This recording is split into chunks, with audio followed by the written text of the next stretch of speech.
ألا من كنت مولاه فهذا علي مولاه. اللهم وال من والاه وعاد من عاداه. I'm Jack Hannon, I'm 17. I was born in Wythenshawe in South Manchester. I was brought up there mainly, but then I moved to Bury when I was 9 years old, and from there I was brought up there.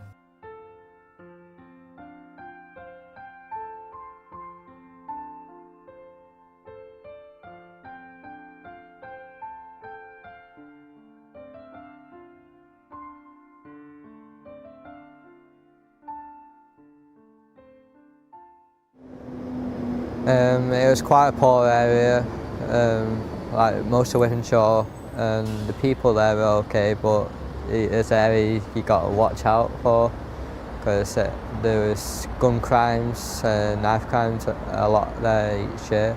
I live with my mum because my dad moved out when I was 5 years old. For most of my life I lived with my mum. Which was okay, I'd say, but wasn't the best. I got to see my dad every weekend, which was good.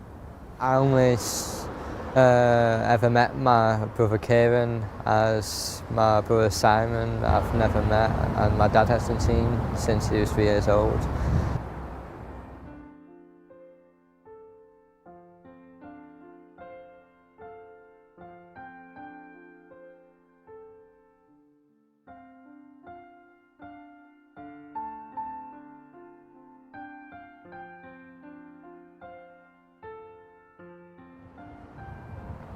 My family never really had any religious beliefs. My mum had pagan beliefs, but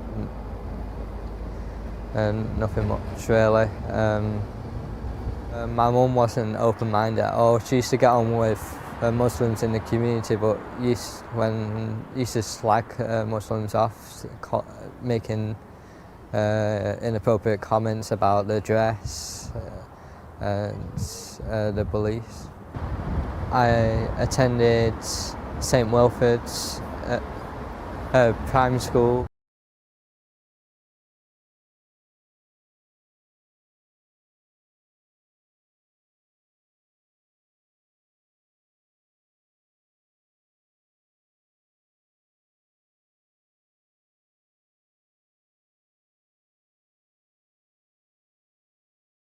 Or put my hand up or anything like that in class, just kept myself to myself really. Imam Ali alayhi salam said how being silent leads to wisdom, so that's what I prove to people who say I'm quiet. I find it funny because I'll just use it as an excuse when people say, oh, you're too quiet, and I'll just say, shows wisdom.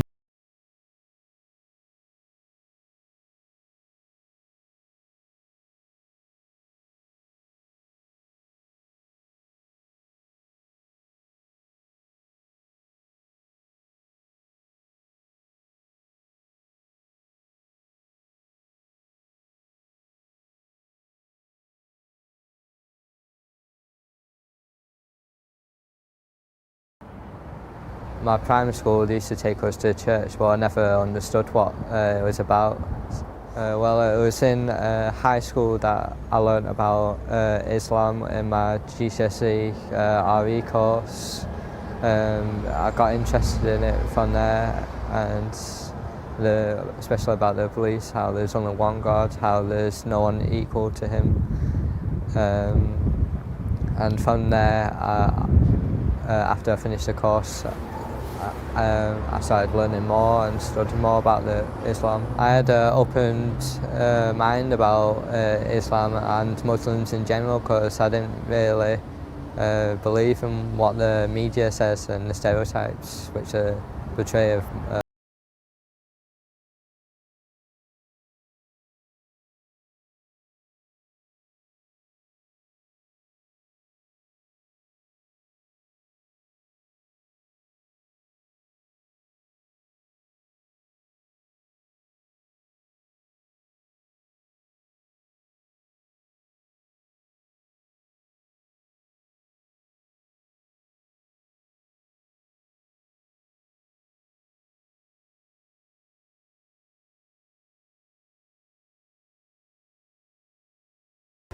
and right when I was doing that, a car was coming from, span round from that direction, and I didn't know what to do, and then it was coming straight at me. At that moment I saw a white figure, really bright, so at that moment I went like that across my eyes, and then the car just hit the post at the bus stop, and with me doing that, glass missed my eyes, and I only got little bits of cuts around my mouth, and that was about it.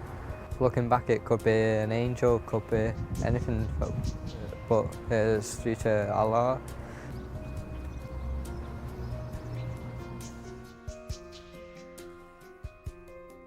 I reverted to Islam in March 2012. I did it on my own. I think it was in my bedroom. Did it through the internet, searching what to say, and it was from there that I reverted to Islam.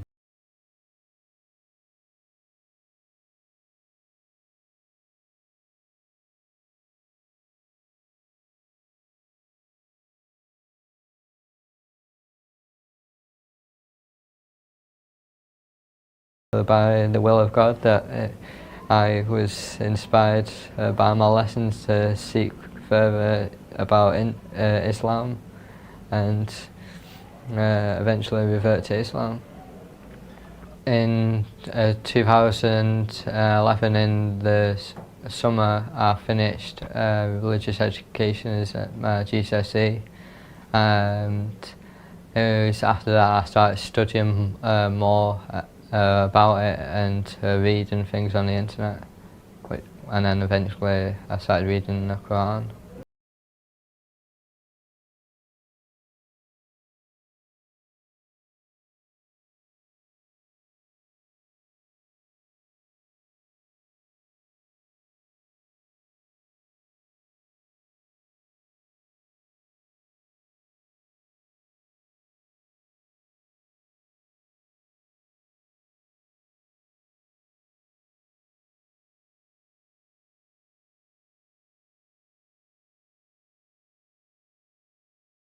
I think it was me that was reverted to Islam, and not like my friend who studied RE as well, because I was open-minded to it and not closed-minded to learning about Islam like they were, as they had some arrogant views, but I tried the best to keep my mind open to Islam.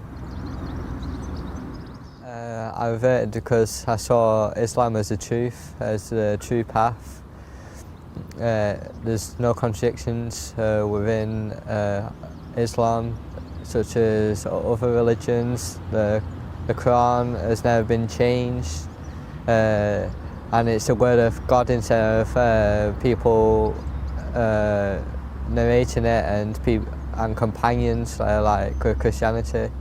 What truly made me come to Islam was the oneness of God. Mainly I liked the verses on justice, how those who commit evil acts in the world will get justice in the end. Because in today's world they act like they can get away with anything, but in the end justice will come to them. What points that Islam has over Christianity and Judaism, in my view, is that Islam is complete. There's no real contradiction in the religion. We have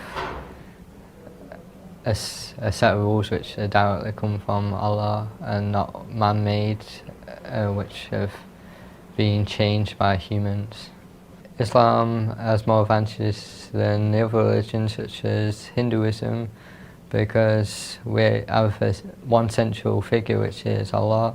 We don't have little deities which for food and stuff like that, and which doesn't really make sense, since there's only one who created us, who cares for us, who provides sustenance for us. Well, when my mum found out later that year in September, she wasn't happy at all, and I got kicked out for being a Muslim.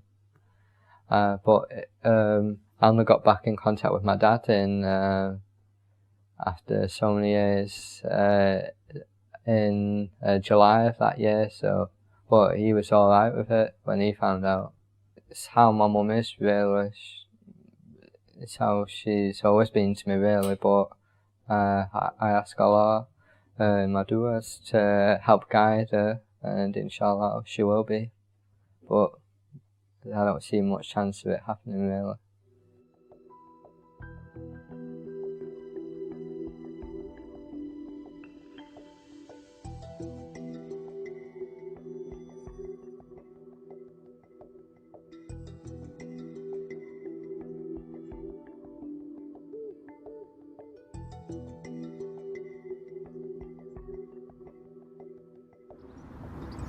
The day she kicked me out, it really had nothing to do with religion, really, but she brought that into it and made a comment about Muslims, and I got a bit angry, and then I got kicked out. My father's been alright about it. He's just happy that anything that makes me happy makes him happy, so he's got an open mind about it. I'm happy that my dad's allowing me to be who I want to be instead of exactly how he wants me to be.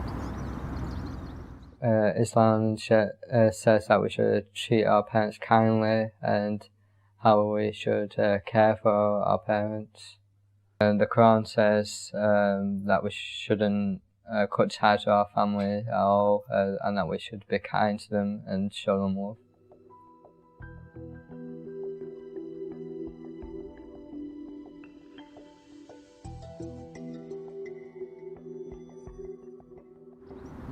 My advice would be to people who want to revert to Islam would be to try and keep strong, even if there's people around them who have stereotypical views of Muslims and say bad things about Muslims, because most likely it's not going to be true, because most likely they're just going to be saying what the media is saying, which is false. Because from what I've come across, most Muslims are good people. Obviously there's a few bad people, but you get that in every community. After I reverted, it was quite weird, really, because I was part of a community now where before I was part of nothing, really. Since I reverted, I've gained a lot of friends, a lot of people who are close to, who are genuinely nice, who will do anything for you to help you out. My life is a lot more structured now, because my life revolves around my prayers, so I have to structure everything like that now, so it's made my life more structured.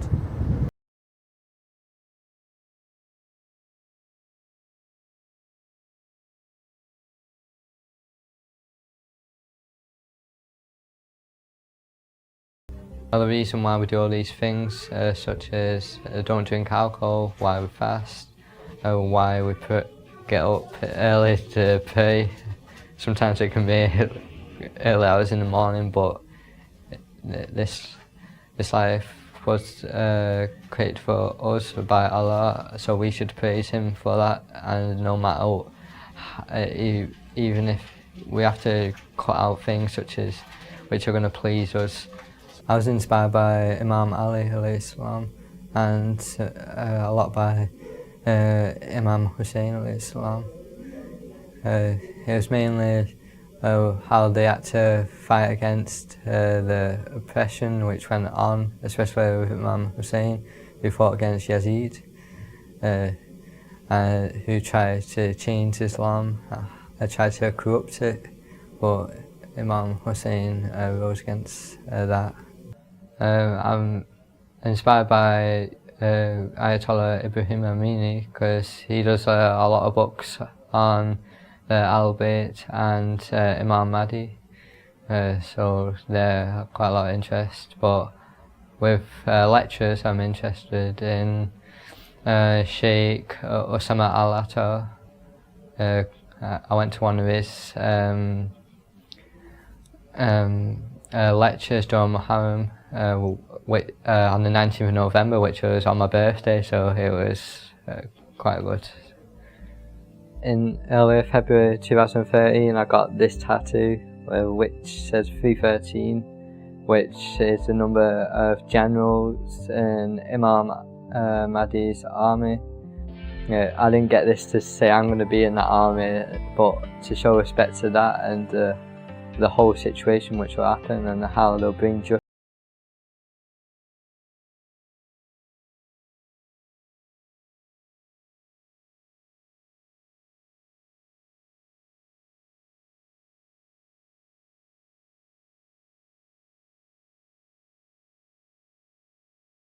And Imams by Ayatollah Ibrahim Amini, and I've read books of narration, Mishkat ul-Anwar,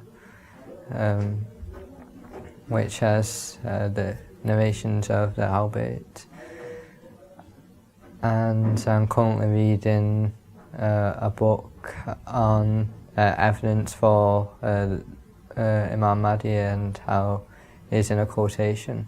Well, I got to learn the stories about their lives and the challenges they fought, had in day-to-day lives with the rulers of that day.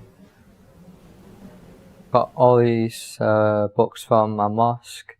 I borrowed it from the library, which has a selection of English books, which is good. Each one I've chose to learn about, because for instance this one, why Hussein took stand, so I can understand more about Karbala, about his uprising, so to speak, against Yazid and what happened. This is a book by Ayatollah Ibrahim Amini on Imam Mahdi and his role and what he'll be doing and how his system which he'll bring will be a just system. This summer, inshallah, I want to study at the Hausa in Qom in Iran, and after so many years I'll hopefully become a scholar, inshallah. The main challenges will be me needing to concentrate a lot, put a lot of effort into what I'm studying and achieve the best I can, really. From what I know, at the start they teach Farsi and Arabic, so that all the English speakers are on an equal level, so they can understand. But I think it's after a couple of years that they completely stop doing things in English and it's all in Arabic.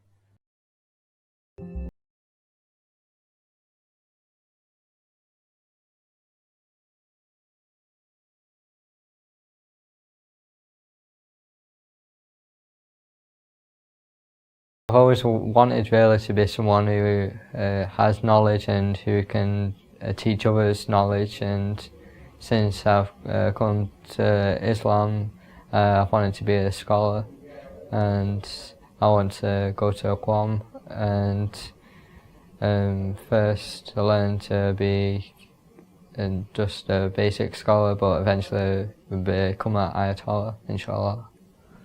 Well, going to Qom would be really important to me. It would complete my life, really, you know, what I want to do and the path I want to go on. But it's going to be stressful. I've already been told this, studying a lot. People there are going to be stressing me out with studying, but at the same time it'll be worth it to become a scholar. Apart from wanting to become a scholar, my other two goals in life is to eventually find a wife, have children, and hopefully live a successful life. Not successful in like having lots of money, but successful in that I can provide for them and for myself. And my other goal in life is to be pious and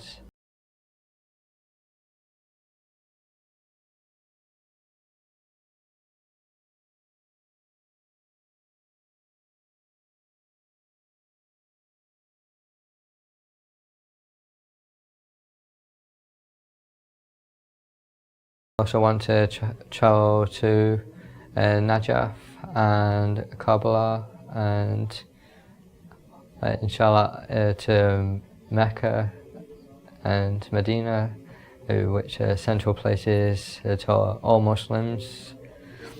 What Islam means to me is it's everything to me. It structures my life, it keeps me on the straight path, and it's something which will, inshallah, help me attain to paradise. What Islam means to me is everything, really. It's my life, and has every meaning to me.